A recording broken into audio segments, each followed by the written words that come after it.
Ah, crap.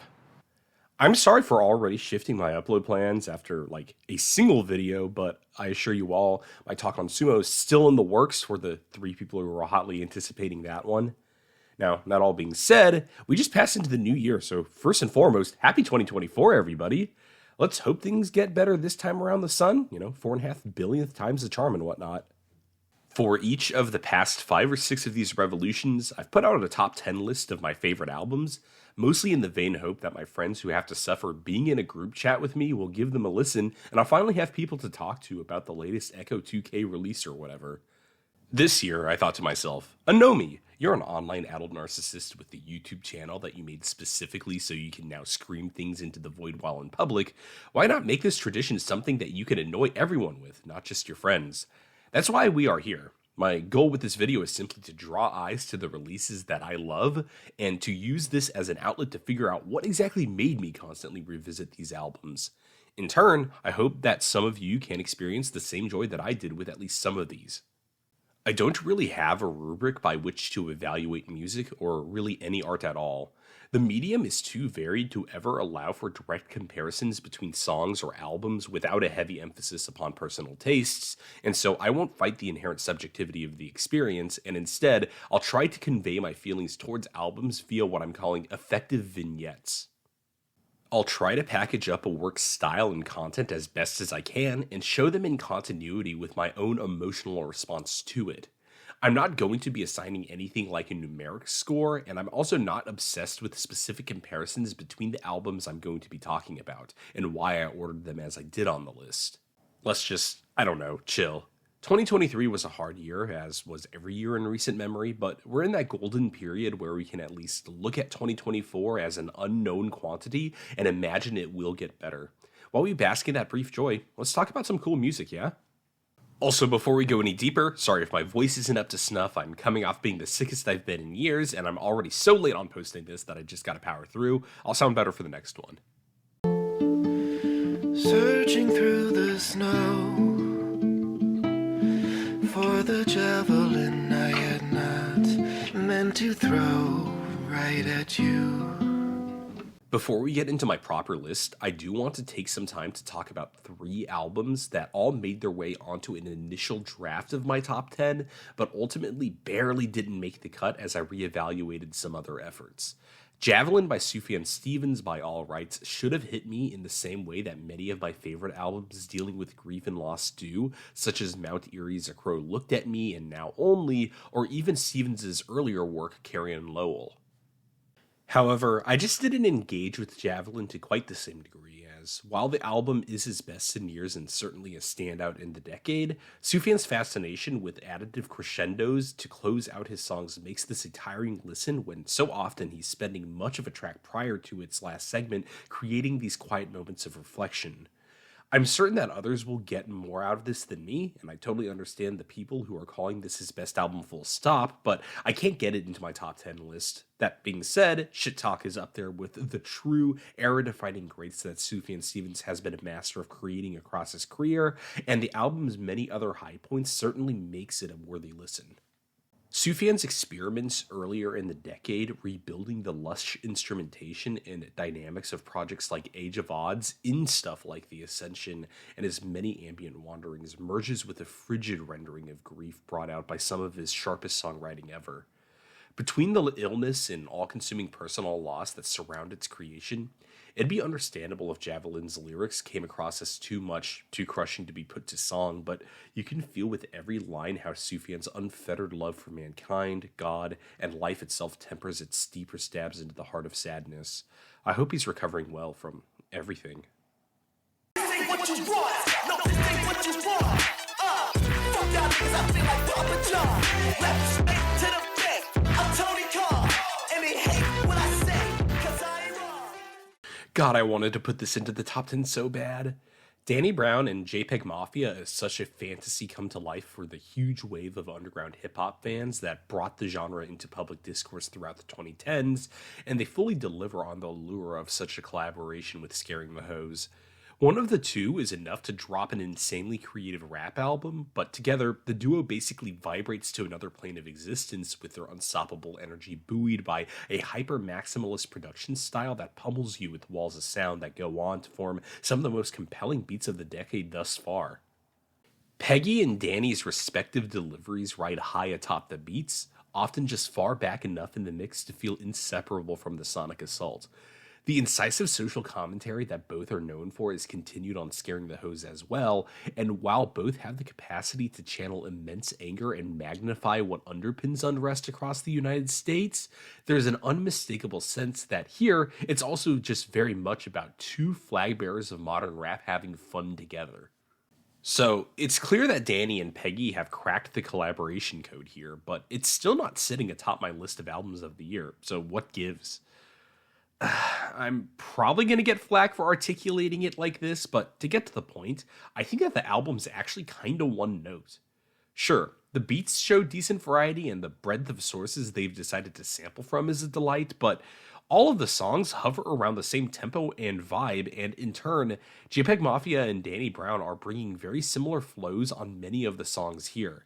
Even when those do get mixed up a bit, the way that both of their voices are mixed is actually pretty unvaried, and while that does lead to that continuous sonic assault feeling I was talking about earlier, it also means that any shifts in terms of tone that we get from their voices and performances are liable to get lost. Scaring the Hose loses its momentum in the final third as well, and given how risky the hyper-maximalist philosophy of production that informs this album is, it means that things really become a slog after the fantastic Kingdom Hearts key plays out. The songs are more digestible on individual listens, but at the point at which I'm looking for a small dose of barely contained Danny and Peggy viscerality, I'd probably end up looking to the tracks that initially stood out in the album's first half anyway. What a first half that is, though, and even the songs that drag a little are still miles ahead of much of the industry, so please don't let these scant few complaints stop you from checking out what is one of the most fun and intense listens of the year. Just an image of fetish, I fantasize. I be your fool for me first. Keep it close to be cheaper. First loud apartments, my pistol smoking. Speaking of artists who picked up the mantle of experimental and underground hip-hop after the fading of titans such as Death Grips and Lil Ugly Mane, Armand Hammer's latest effort shows just how hard of a lock the duo has had upon these loosely defined genres.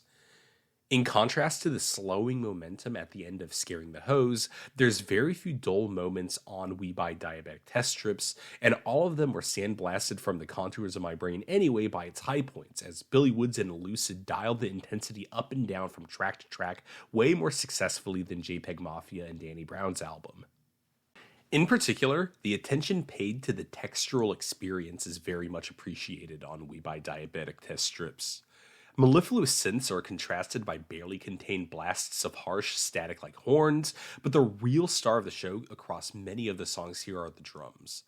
The percussion ranges from perfectly tuned snare blasts to punctuate ferocious bars, to found sounds of coins falling, bells and chimes all awash in effects, and often placed really high up in the mix in order to drive listeners forward.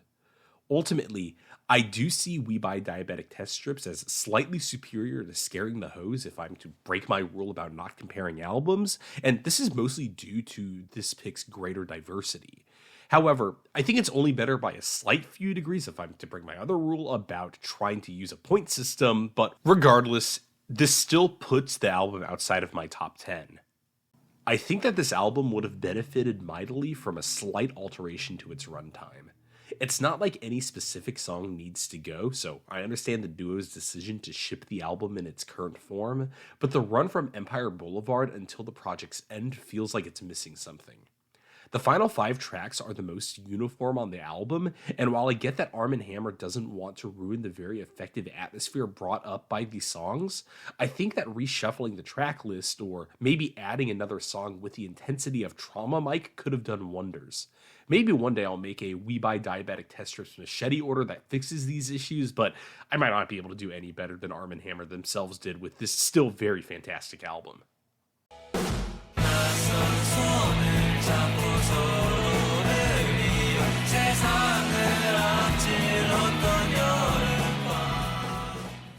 There's this moment in, and stick with me on this, the Don Hertzfeldt animated Simpsons couch gag from season 26, episode 1, where Homer Simpson, flung far into a future where his family has been reduced to writhing, screaming masses of flesh with the barest of ties to their original personalities, that I think about often.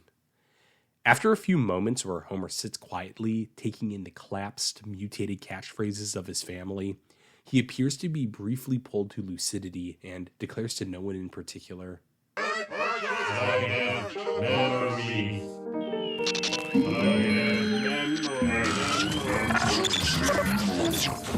I have this fascination with how we, at any given time, make up a total being, a representative of our own lived experiences that we assume we should know the totality of.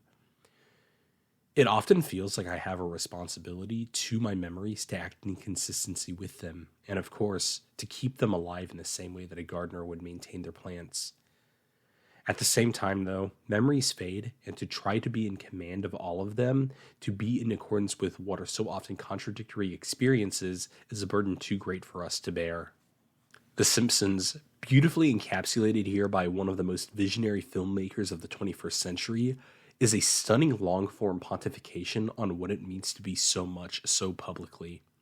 We see Homer grow up in different eras, affecting different personalities, taking different jobs, and yet he is held in stasis by the nature of the world he is a part of. It's a terrifying prospect, even for those of us who don't live on a floating timeline, that we are so many things that extend deep beyond what we can reasonably perceive. Paranormal's After the Magic is the antidote to these anxieties, an exaltation of the fact that memories simply are ephemeral dreams of a past that don't have to define us. Its seventh song, Imagination, builds to a refrain of, "We are becoming adults little by little, because that is what life is all about." After verses teetering on the verge of growing up, asking things like, "Will I become an adult if I fall in love?" the crescendo feels like letting go, or as the song describes with a childlike fear, a little like falling. Nothing in After the Magic feels concrete. The lush imagery that Paranormal describes is steeped in a dreamlike dissociation that only adds to the feeling of it all being a distant memory. It's in these gently warped landscapes that the value of memories as part of imaginary becomes clear, counterbalancing their possible irrelevancy for those looking to forge a new self. As parts of one's recollection are worn away by the passage of time, what is left is a distillation of a moment's value, reconstructed into great truths by which to guide oneself forward. Now, when I say that nothing on the album feels concrete, I don't mean that it's on the whole insubstantial. Paranormal has only grown their capacity for sweeping blasts of their signature shoegaze and post-rock sound since their breakout 2021 release, To See the Next Part of the Dream. The production is still a bit amateurish, as was the case on previous Paranormal releases, but it being so does not detract from the layering of tones and instruments, something that can leave lesser shoegaze records feeling too washed out to be engaged with. I usually wouldn't describe shoegaze as anthemic, as melodies can often be lost in walls of sound, but the combination of soaring vocals and a deft hand when it comes to song structure and dynamics further centers After the Magic as a singular experience in the genre. It's the best that shoegaze has had to offer in years, and I cannot wait until Paranormal returns to waltz through dreams and memories yet again. Don't ask no questions on the ride. Making eye contact is suicide. I'll preface this by saying that the following are the words of an unironic Little Boat 2 defender. Maybe placing an album made by the same guy who gave us Teenage Emotions above Scaring the Hose makes me lose any semblance of legitimacy, but I've also accepted that I've had all good taste sandblasted away by my many hours of making noise music. Lil Yachty's full turnaround into an album of modern psych rock is shockingly the project at which he feels the most at home. There's a surprising level of fluency with the tropes of the genre, indicating that Yachty truly respects the medium, but what actually propels the album into the rarefied air of genuinely great exemplars of the genre in the 21st century is the adventurousness in the album's weirder moments. The Ride is genuinely a top 5 track of the year, with blaring, almost piercing synths driving an anthemic beat that Yachty's effortless falsetto floats languidly over the top of, and I've officially lost vision pushes towards overwhelming walls of noise and violent swings up and down in intensity that makes the whole track a thrilling time.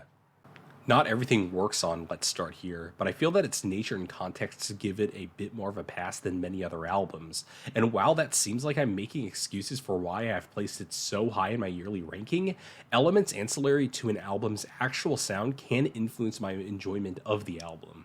The fact that it's fucking Lil Yachty making a psych rock record gives me the space necessary to ignore stuff like him fiddling around with effects to caterwaul all over the back half of We Saw the Sun. Sometimes placebos are reality, and the novelty of a previously mediocre trap artist singing in autotune falsetto about the redemptive capacity of love and its ability to cut against the crushing weight of human nature's inherent struggles is my sugar pill. It isn't like Lil Boat is just bumbling into something unique on Let's Start Here anyways. There's plenty of intentionality in his compositional decisions, and like I said before, he's clearly done his homework and respects the genre he's entering. Fluency isn't the same as total mastery, though, and while Yachty's lyrics or song structures can suffer on occasion by falling back into tired tropes as a crutch, I think it's an exuberance in engaging with something new that gives the whole album a sort of outsider art bent that only makes it more compelling. All I'm saying is that Roger Waters wouldn't have a Tizo touchdown feature rapping about VVS diamonds on one of his albums. Oddly enough, though, even with how successful the project is, I don't actually think that Lil Yachty should stick with the psych rock genre for more albums. He can if he wants to, of course, and I expect he could definitely put out another solid record that, if anything, will only showcase his deepening understanding of the discipline, but the magic will probably wear off with an increase in competency. Daniel Johnston was at his best when he was in his garage pounding away at a chord organ, rather than when he got the backing of a whole studio and set of session musicians. And I think that I want to remember Yachty for his willingness to push and blend genres as his almost naive approach saw fit to, and that is best embodied on Let's Start Here.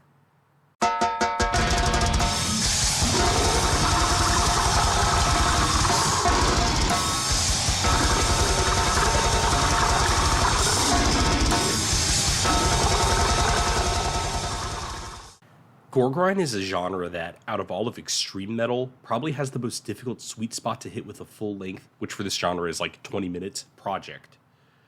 The trappings of tin can drums, gurgling vocals, and wall of noise production all require a gentle hand to keep an album from backsliding into sounding exactly like everything else.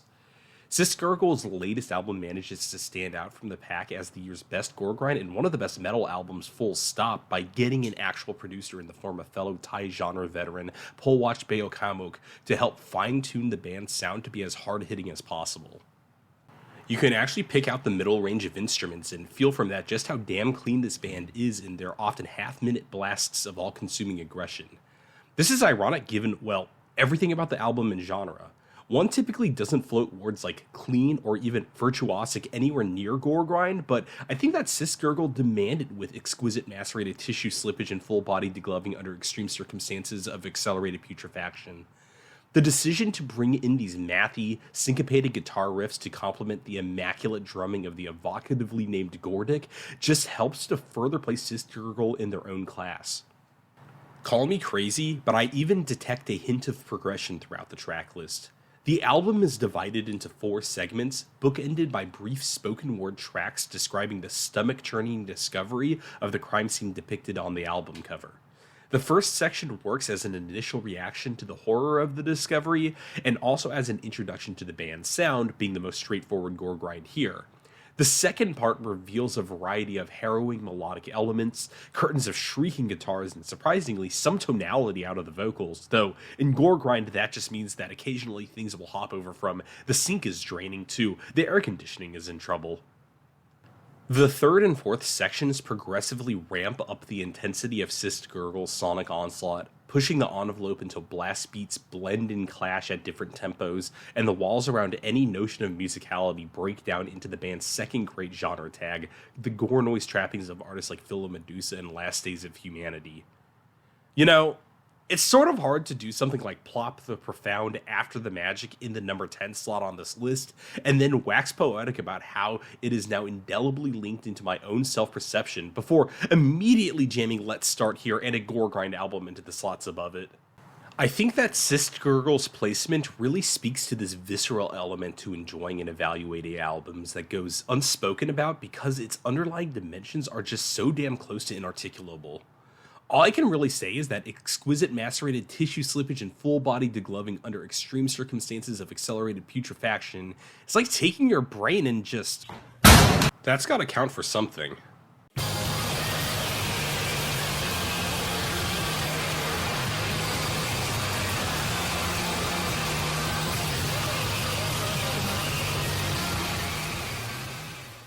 Moreru revels in its dissociation from the Japanese musical landscape. Prior to the band's return with the efforts Yamada Hanako and now Juso Kokuhaku Hatsukoi Soshite Sekai, the founding member at that same street released a series of stunning short albums bent on tearing down the artifice of Hatsune Miku of all things and her cultural significance in the internet age. The truth about Hatsune Miku, Electric Angel, and Endgame strikes straight at the heart of the medium, juxtaposing melodic, delicate Vocaloid tracks with animalistic scrams in the tradition of I wrote haikus about cannibalism in your yearbook and The Reptilian, to pontificate on the particular type of dissociation that is amplified by online anonymity and the kind of obsession that Hatsune Miku has inspired in many. Moreru follows on from this pedigree in a way that feels purpose-built for the kind of deeply connected and terminally online music fandom that would find the band's tragic, screaming emo violence appealing to begin with.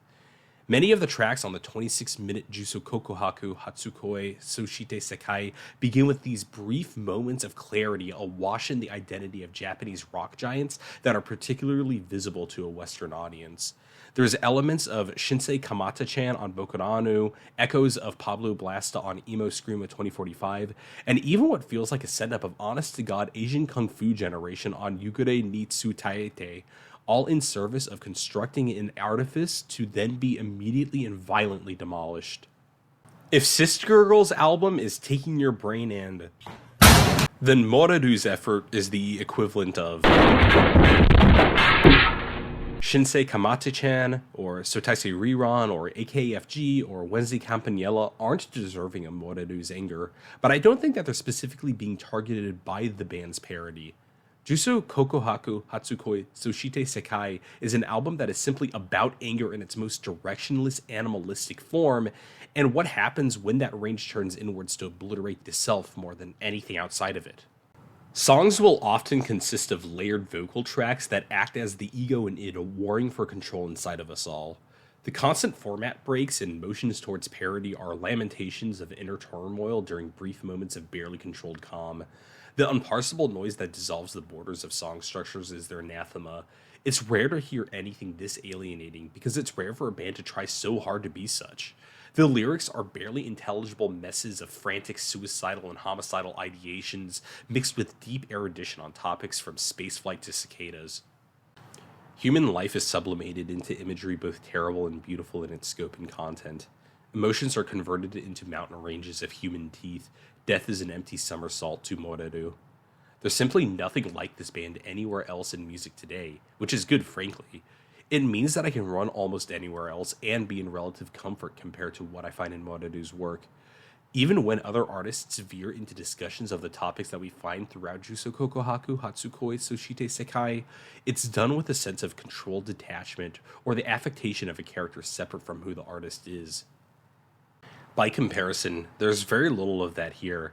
In constructing such an unrelentingly primal, hateful little compilation of songs, the proximity that Moreru has gotten to the dark undercurrent of human nature is breathtakingly uncomfortable. It's this generation's I Have a Special Plan for This World or Homotopy to Marie. It's an album uniquely capable of expanding the range of experiences that most of us can have. It's a must listen.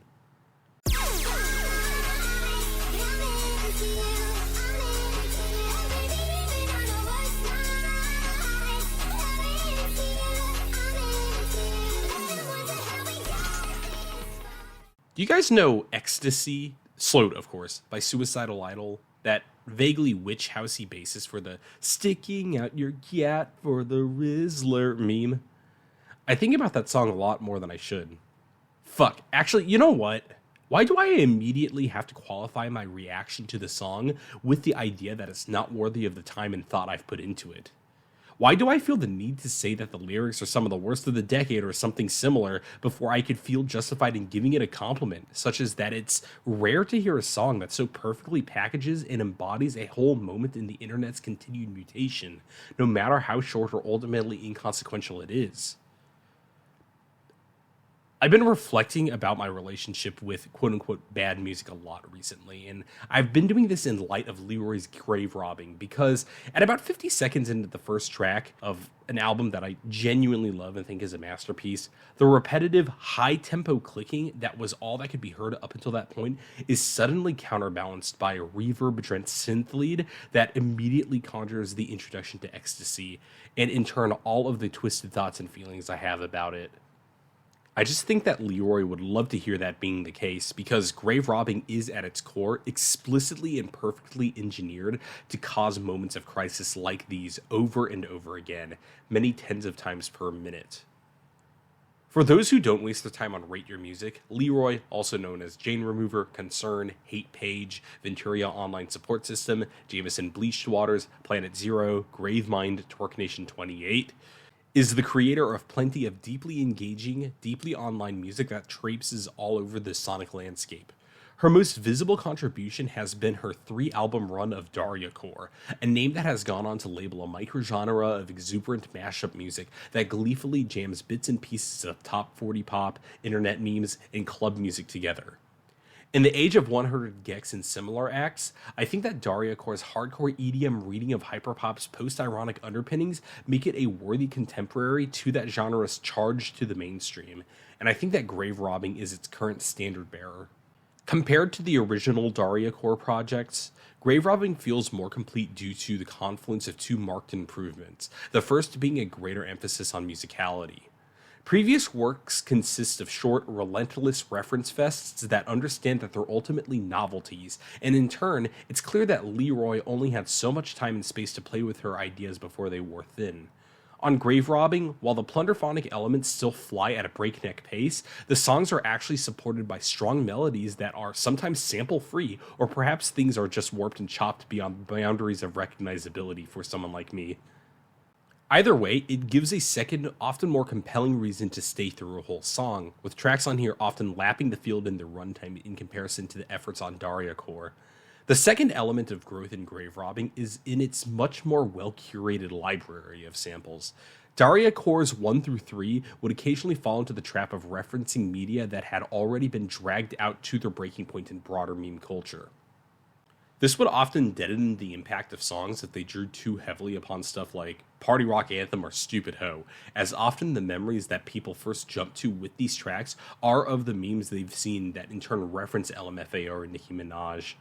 The concept of Daria Core works better when its samples are still very sticky, but they've gone unlistened to and unremembered in your mind for a long time, because it's when you hear something like Still Into You by Paramore for the first time in 6 years, and you're sent hurtling through a memory wormhole like you're Dr. fucking Strange, that things just click. Originally composed as a DJ set, Grave Robbing clocks in at exactly an hour long, and it's this additional space that allows for Leroy to really dive into how teeth-clenchingly self-aware this whole affair is. Distorted refrains of pop songs long past their prime in the spotlight ripen into new layers of thumping drums and synth, now window dressing for the next high-tempo waltz down memory lane. Grave Robbing is fully conscious of how it will never shake the reputation of it being a meme made from other memes, and instead it attempts to completely shake up connotations of what it means to be a meme, flexing the triviality of its plundering and joke making so that it can celebrate how these samples rattle around in our memories. We're hauntologically nostalgic for media that's inherently nostalgic itself. And now grave robbing delivers flashing visions of nights with friends, roller rinks, school dances, and bleary-eyed parties on an empty platter, indicting our own memories, forcing us to recognize the fact that it's not only media that's nostalgic, but it's our inherent means by which we access our past. It's all echoes of echoes now. It's all so empty. Memories of memories are the only way we can recall anything, I guess. Fuck. Sticking out your yat for the... It must change. The death inside you. Frigid yet warm, disquieting, human, heartbreaking.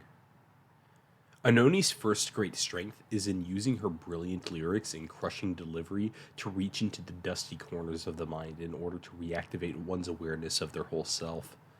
Songs like Sliver of Ice, written in tribute to her late friend Lou Reed, fill my being through a lovingly composed vignette of being fed a piece of ice, grounding the totality of my senses and forcing me to recognize how all of these component aspects that can slip my mind at any given moment are, immutably, incontrovertibly me.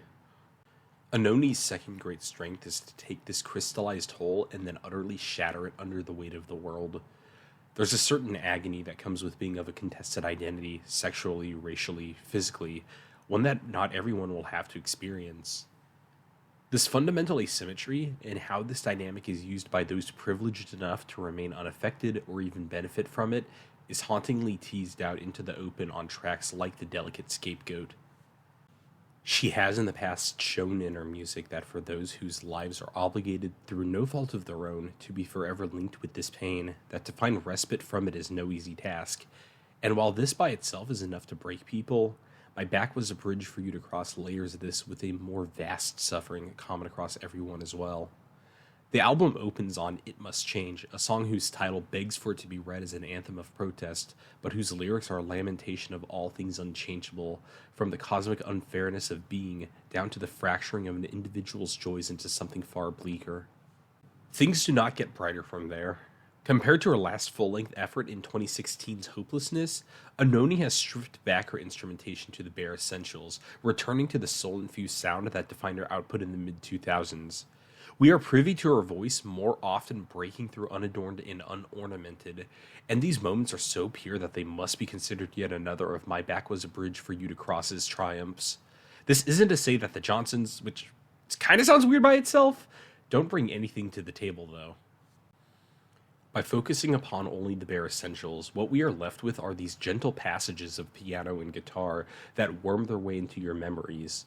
I'm someone that really doesn't have a great capacity to remember melodies that aren't incredibly maximalist, probably due to the fact that I'm nearly tone deaf, but this album stands apart on this front as well, for which I'm grateful, as otherwise you'd probably be getting, I don't know, another atonal, hyperactive clusterfuck like the past three albums in this spot too. My Back Was a Bridge for You to Cross ends with You Be Free, at once the album's most comforting yet heartbreaking track and perhaps the best closer of the year. In the album's only moment of respite, Anoni seems to be willing to take on the weight of all the misery and suffering she renders across the project, if it means that the rest of us are able to walk away. As the song's ending refrain begs the listener, we ought aspire to be free, if not for ourselves, for her. I hope that Anoni realizes that her fate should not be that of being a martyr, that her contributions to those that are hurt are felt in every second of her discography. It's already so much more than many of us can give.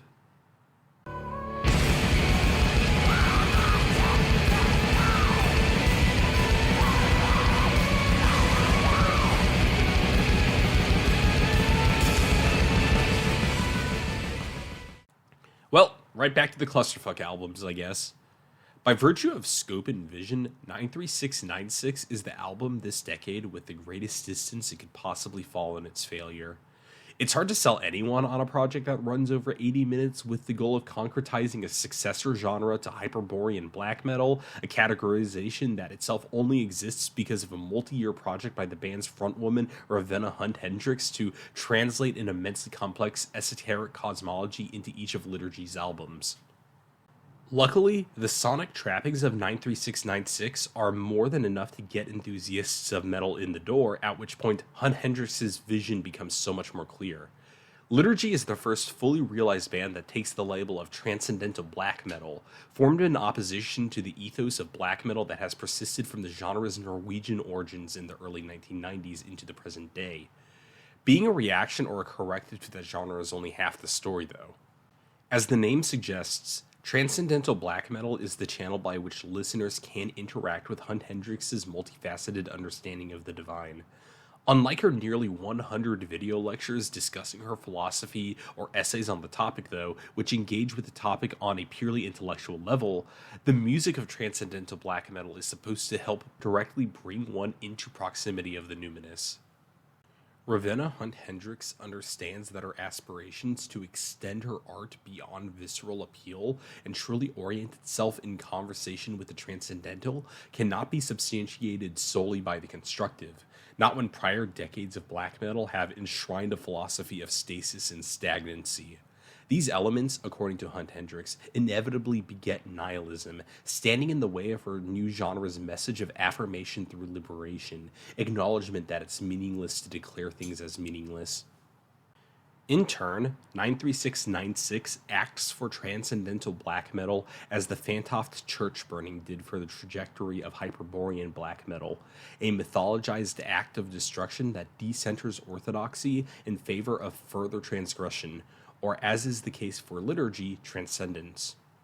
The central musical motif of 93696 is the burst beat, an element so totalizing that its sheer conceptual weight makes all others, from the album's operatic elements to its sonic manipulation of passages to create cascades of glitch-like effects, feel like they are in service to it. If the traditional role of a blast beat is to be a punching outburst of intensity conveying one's rage, a burst beat is an effusive, propulsive culmination of liturgy's message of exuberance in all of life's aspects. I'm no Hunt Hendrix scholar or anything. I can't tell you if there's a heaven for us in liturgy's worlds, but if there is one, it's certainly at a dizzying height above everything else. If blast beats bowl down the listener in a nearly physical manner, burst beats elevate the incorporeal to heights outside of the mortal and material. Every song on 93696 feels like it's striving to break free from its very nature as something to be listened to by mere mortals still consumed by their own foibles and egos. There's something here that's not timeless in that it will be remembered, but rather that feels made from out of time in the album's sound. It's a transmission from somewhere above or below us, an effect wonderfully amplified by the stellar production of motherfucking Steve Albini of Big Black fame. Hunt Hendrix's vocals are couched behind soaring layers of guitar and piano, and the drums blend seamlessly with synths of all tones and registers, forming the backbone to the song's burst beats, while never becoming overbearing enough to leave a noticeable void when they fall away during quieter moments. For all of this highfalutin talk of abstracted religion, philosophy, and music, it's the composition and actual listening experience that brings 93696 all the way up my list and into the 4th spot. The album can groove, sparkle, and excite like very few other releases can, even without the need to engross oneself in 93696's context. The riffs on Generation and Ananon will be held in the highest regard by metalheads for years to come, as will the spotless production, haunting interludes, and ferocious singing. 93696 is a triumph regardless of the fate of liturgy, Ravenna Hunt Hendrix, or transcendental black metal. In that light, given the capacity for this kind of music to be immortalized, perhaps there is something truly divine about it. Back to the shadows, going back my eyes. Don't leave me like this. Slip into the night.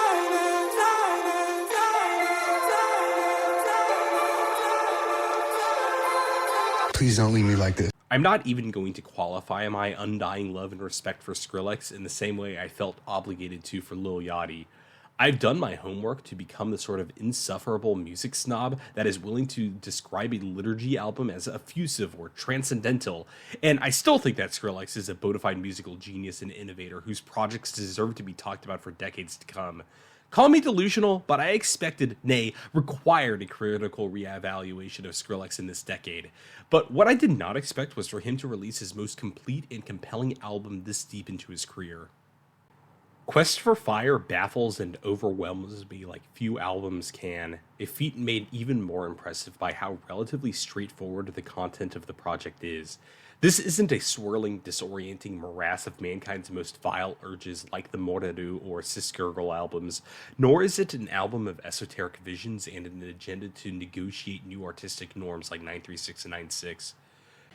Quest for Fire is simply an incredible front-to-back compilation of styles that highlight so many phases of Skrillex's career, done with stunning maturity and an incredible forward-facing philosophy that shows just how far he has come from the primordial days of Weekends, or, reaching even further back, his time with At Risk and First to Last. This precise theme is explored in the bridging track Warped Tour '05 and the following Good Space. In a top 10 list that is comprised of albums that are almost unwaveringly pessimistic, even when some of the artists are trying to make the best of their hopelessness, as is the case with Grave Robbing's tongue-in-cheek constructions or Liturgy's motions towards enlightenment through self-professed double nihilism, it's refreshing to see Skrillex embrace fame for what it has provided him in his art. Quest for Fire is a celebration of a career that has already shaped the music landscape for more than a decade now, and a statement that he will be around to continue this for years to come.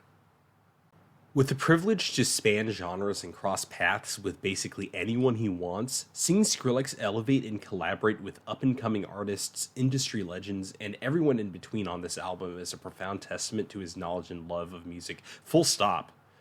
I think the only track on the entire album to not bring on a guest is the delicate and meditative Hazel theme, while all of the other 14 songs boast features ranging from an aged flow dance still proving his ability to throw down incredibly hard bars on Rumble and Hydrate, to Palestinian singer and flautist Nai Barghouti recontextualizing her romantic exaltation of her homeland's customs into the energetic and empowering Xena. There's plenty of youthful exuberance on here, as is needed on a Bro Step release, but it's so diversified and compounded with a mastery that dwarfs every other producer hanging on in the space. Skrillex has an overwhelming faith in his producing abilities to let the subtleties of his beats and the immense capabilities of his features carry the stout 45-minute runtime of Quest for Fire, and this restraint allows for him to bring listeners through a gamut of emotions rare for a record in a genre whose maximalism often limits its output to very few vibes outside of being totally blasted off of a double stack of ecstasy at Rampage Music Festival. Things start off almost mournful as Bobby Raps serenades the listener with a plea for companionship in the face of dissociation on Leave Me Like This, before the mood bounces right back with Missy Elliott reprising her early 2000s greatness on a traditional club banger with Ratata. There's an almost desperate, apocalyptic dimension to the ensuing tears whose drops almost suffocate the listener with this aqueous, writhing synth percussion and a looming, repeated vocal motif over the top of it all. Skrillex then proceeds to return us to the realm of flashy club tracks with the aforementioned Rumble, and it's at this point that the album has already gotten its hooks in. It's a masterclass in creating an album of incredible variety that is able to flow from track to track. An art that feels lost as artists constantly push out hour-plus compilations with very little care for albums as a total product. It's just another incredible accomplishment to add to the career of a true great. There's this little moment in Skrillex's Ultra 2023 performance in Japan that I think about a lot in relation to this album. He's been playing for nearly an hour, the crowd is going nuts, and he's coming off of playing his remix of Kendrick Lamar's Humble. Things are building up to the next drop, and the stage, mostly in shadow for the whole song, is suddenly blasted by pure white strobes, and he interpolates the drop the bass line sampled from his Cinema remix all those years ago before throwing us into Mumbai Power. The track was never released on an album or EP, mostly functioning as backing to a tour video from a few years ago. Tonally, it's an almost reflective, vocal-driven piece that has these tinges of quiet melancholy, like the ones you feel as a birthday party dies down or your friend tells you they've gotten a new job they're excited about, but they have to in turn move away. Even so, against all common sense, the audience goes even more fucking berserk to it. That's Skrillex to me, and in turn, that's what Quest for Fire is all about. It's a past commemorated through the celebration of shared moments between musician and audience, removed from context. You're able to feel through any of the songs on Quest for Fire. You're able to feel through any songs on Skrillex's discography. As long as it fucking bangs, I guess. Uploading data.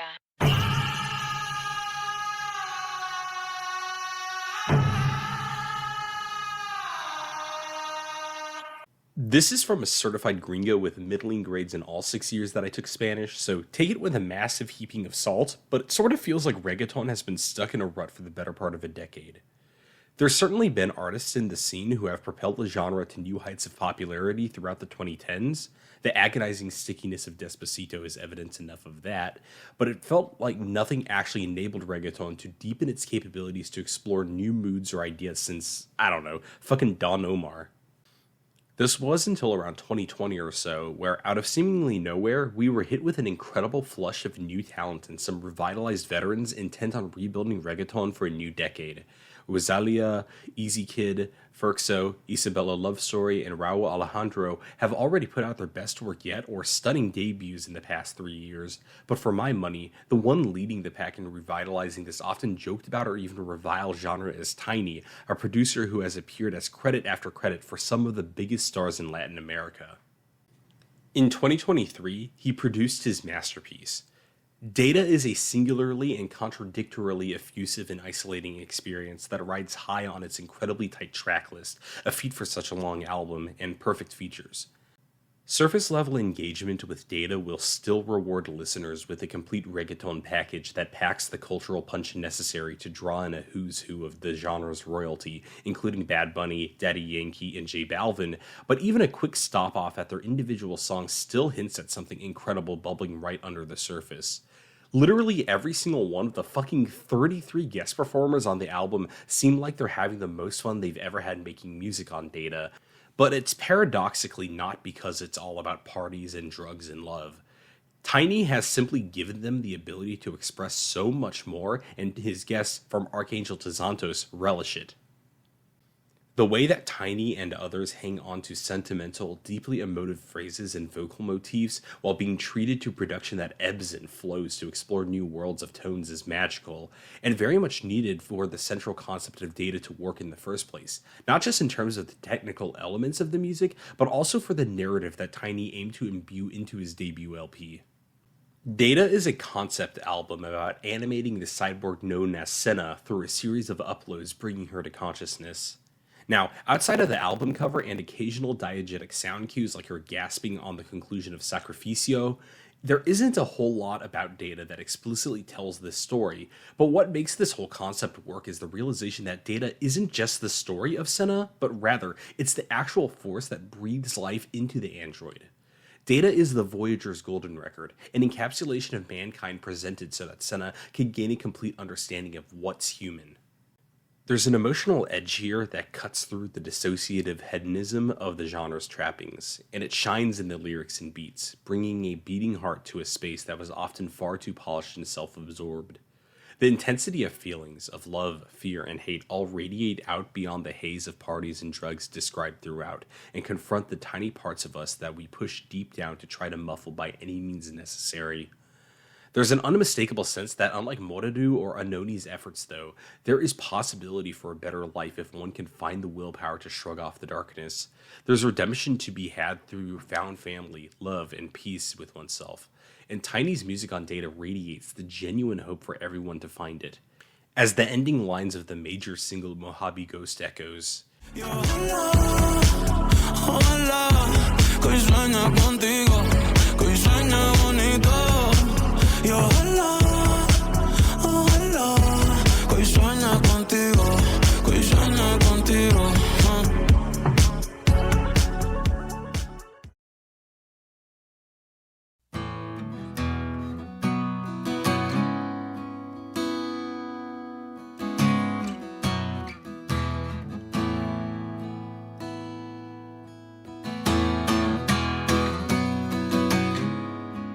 I have a particular fascination with a certain lineage of albums. Ooh, yeah, that one right there.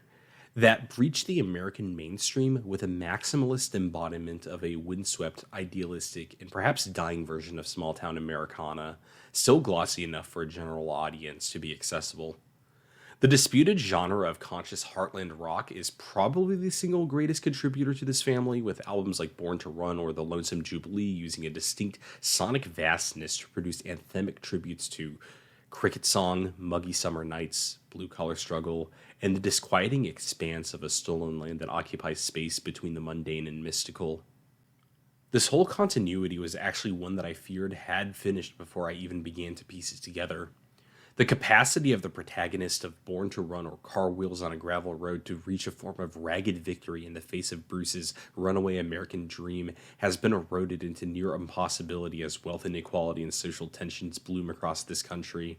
The aspirations that brought levity to these albums dissolve into meaninglessness, and honestly, by no fault of their own, the only thing that's left behind is a crushing cynicism, alone and unchecked. When the Killers released Sam's Town in the mid-2000s and attempted to correct course by pushing the scale of the genre's music to absurd heights and ignoring or at least cordoning off the agonies of modern America through Brandon Flowers' amiable romanticization, it felt completely at odds with how grounded art dealing with this subject matter should be. From that point onwards, it felt like artists tangling with Americana were struggling to find a way to bring life back into the genre without annihilating its thematic depth. The unique condition of the country was either flattened or too all-consuming, with lyrics either retreating too deeply inwards to escape these contradictions, as was the case with Sam's Town, or abstracting too deeply past the horizon of relatability. Zach Bryan's self-titled fourth album is the revitalizing force that makes me believe in the possible eternal life of this tradition. A beautiful, simultaneously thunderous and delicate study of the modern American dream that I pray is still alive. It shrinks its aspirations lyrically and sonically to focus on carrying the flame of human warmth that makes the inevitable struggles of existing worthwhile. Like its predecessors, Zach Bryan's lyrics are chock full of allusions to screen doors and porches, quietly tended to faith, and young love against a backdrop of dead-end labor, illness, and flashes of distilled anger that are inevitably tied to the fabric of America. However, there's little externalized desperation and hatred for the claustrophobic, closed-minded leave-me towns left in the album. What flashes we do see are either sent towards oneself or wholly directionless, and while it's heartbreaking to experience these lyrical gut punches, it's clear that ultimately Zach Bryan is about making peace with your hometown, and the realization that many will grow up and die right where their parents and their parents' parents did. It's wondrous stuff, particularly when Bryan's way with words matches his mastery with red dirt instrumentation. As is the case with his songwriting, it's not a matter of inverting or inventing the norms of the genres that inform this album, but simply doing things immaculately. All of the tropes of modern country are here and accounted for, ranging in breadth from a single occasionally strummed guitar, like on the most affecting opening song I've heard in years with Fear and Fridays, to the full-on arena-pleasing slickness of ballads like the other Fear and Fridays. Motifs and instrumental passages will sometimes come and go in a matter of seconds, arresting little musical phantoms that haunt you in their absence. To add to this, there's an unwavering attention to detail in the production that centralizes Zach's voice so that every turn of phrase and vibrant description is heard. It's a risky decision as it can lead to some very tiring listening experiences, but even here, Zach Bryan shows he has an incredible ear for balance and brings in fabulous guests or switches up the formula just as discomfort with the proximity of his delivery begins to rise. It's for this reason I can guarantee that the four major features on the album are spaced as they are, with about an even spacing between the songs with the Warren Treaty, Sierra Farrell, and Casey Musgraves. The only variation is with the Lumineers, coming in with only Tourniquet separating it from the profound I Remember Everything with Casey, but even this is done to provide a respite after one of the most evocative and emotionally frigid works on the project. Each one of these songs are highlights in their own right as well, most particularly Hey Driver's refrain not leaving my head since I first listened to the damn thing I think is testament to its quality. I can't complain all that much, though. It means that I've been reminded every day of an album that can single-handedly make people fall in love with country, that rescued the spirit of an entire artistic movement, and that is the best album to come out in all of 2023.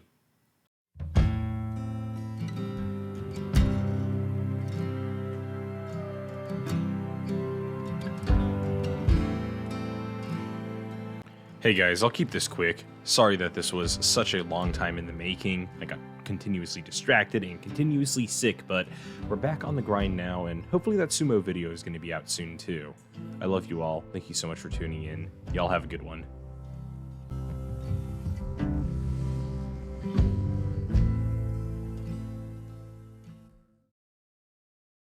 So take me down a road that's a little bit winding, to a place they still put sugar in their iced tea.